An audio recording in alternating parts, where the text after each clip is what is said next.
आपका बिल्कुल ही नए वीडियो में। आज के इस वीडियो में हम देखने वाले हैं जनरल स्टडीज पेपर 3 की आंसर कॉपी, वो भी किसकी, AIR 6 जो कि है कौन, सृष्टि दबास मैम की आंसर कॉपी को। ठीक है, हम देखेंगे किस तरीके से इन्होंने अपने आंसर्स को लिखा था और कैसे आप अपने आंसर्स को लिख सकते हैं सो दैट कि आप इनके जैसी अच्छी रैंक और अच्छे मार्क्स ला सकें। ये जो टेस्ट है ये उन्होंने दिया है भाई जोगा सिंह स्कूल करोल बाग दिल्ली में। ठीक है, हम देखते हैं किस तरीके से इन्होंने अपने आंसर्स को लिखा है। तो आते हैं वीडियो के ऊपर। उससे पहले मैं आपको जनरल स्टडीज़ पेपर 3 की कुछ बेसिक जानकारी बता देता हूँ। Assuming that you are absolute beginner to this preparation okay.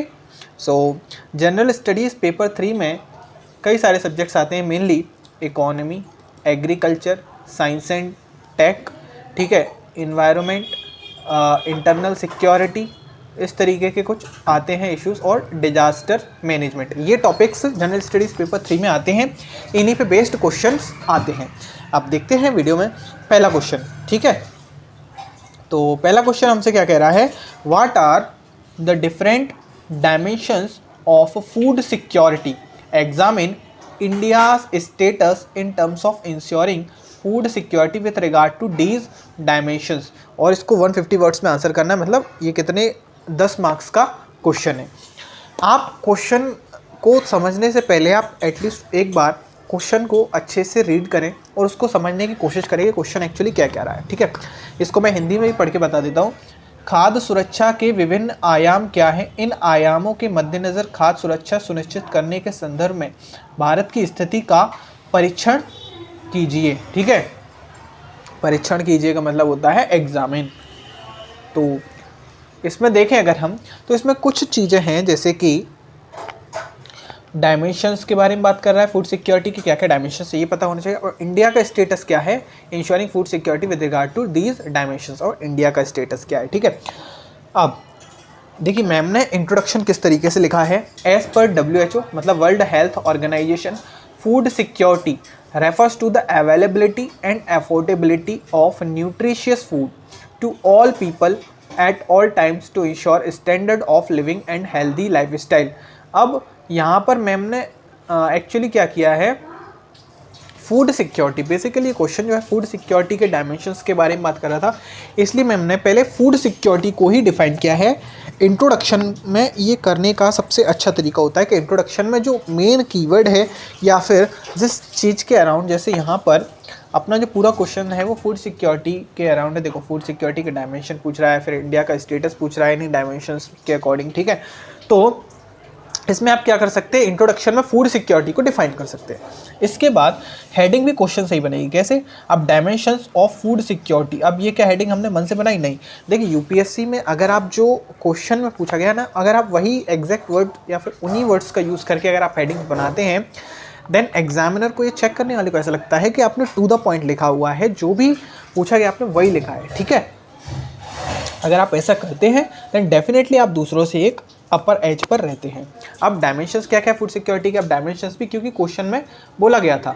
देखिए यहाँ पर पहली लाइन में different dimensions of food security ये पूछा गया है, what are the different dimensions of food security, अगर आप यहाँ पर ध्यान दें तो। ठीक है, वही हमने हेडिंग बनाई है यहाँ पे। देखिए dimensions of food security, affordability, utilisation,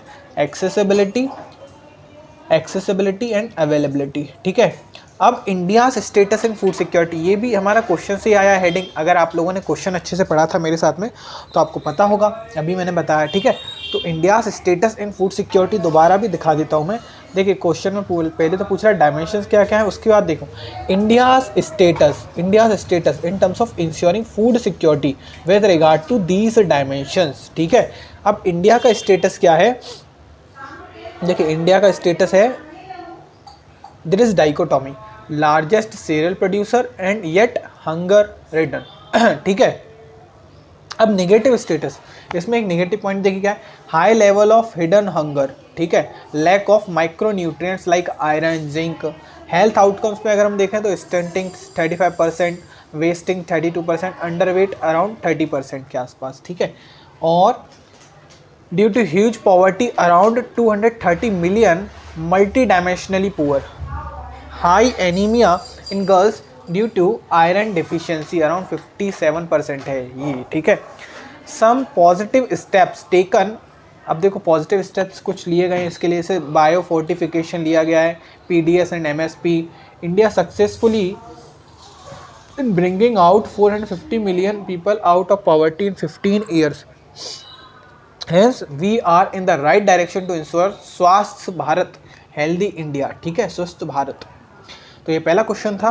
अब ये जो सेकंड क्वेश्चन इसको अगर हम देखें तो ये क्या है, modern technologies such as blockchain and ChatGPT are powerful tools with immense potential to transform agriculture into a more efficient and sustainable sector. Discuss in the context of India. ठीक है, अब ये क्वेश्चन क्या कह रहा है इसको हम एक बार हिंदी में भी समझते हैं, क्योंकि कुछ लोग मुझे लगता है हिंदी मीडियम वाले भी इस वीडियो को देख रहे होंगे। ब्लॉकचेन और चैट जीपीटी जैसी आधुनिक प्रौद्योगिकियों मतलब टेक्नोलॉजीज बेसिकली, एक्चुअली मैं हिंदी पढ़ने में थोड़ा कमज़ोर हूँ, कृषि को अधिक कुशल और संधारणीय क्षेत्रक में बदलने की अपार क्षमता वाले शक्तिशाली साधन है। भारत के संदर्भ में चर्चा कीजिए। ठीक है, अब ये क्वेश्चन है हमारा, 150 वर्ड्स के अंदर लिखना है इसको। We are living in the internet age. अब देखिए मैम ने इसको इंट्रोडक्शन किस तरीके से शुरुआत किया है। We are living in the internet age where technologies are spreading like fire with applicability across sectors। ठीक है, अच्छा मैम की राइटिंग यार नॉर्मल एकदम, ठीक है, बहुत ज़्यादा अच्छी राइटिंग मैं नहीं कहूँगा, इसको नॉर्मल राइटिंग कहते हैं। तो राइटिंग अगर आप फिर भी क्लियरली अगर आप अपने पॉइंट को रख पाते हैं देन राइटिंग जो है वहाँ पर कम इंपॉर्टेंट हो जाती है उस केस में। ठीक है, अब यहाँ पे अगर हम देखें potential of blockchain in agriculture, अब ये क्या हमने मन से बनाया नहीं, अगर आप क्वेश्चन पढ़ें, क्वेश्चन में क्या लिखा है, ChatGPT are powerful tools with immense potential to transform agriculture into a more efficient and sustainable sector। ठीक है, देखो supply chain management from farm to form, production to farm, ठीक है, distribution to fair price shops by FCI, consumption by consumers और food processing industries. इसके बाद अगर देखें efficient management of public distribution system, check leakages and inclusion exclusion errors. ठीक है, और storage in godowns and transportation can also be streamlines, reduce corruption currently 49%, reduce wastage currently 92,000 NITI Aayog के according. ठीक है, और potential of ChatGPT in agriculture, अब provide advisory services to farmers regarding inputs to be used, climatic suitability to different crops. ठीक है,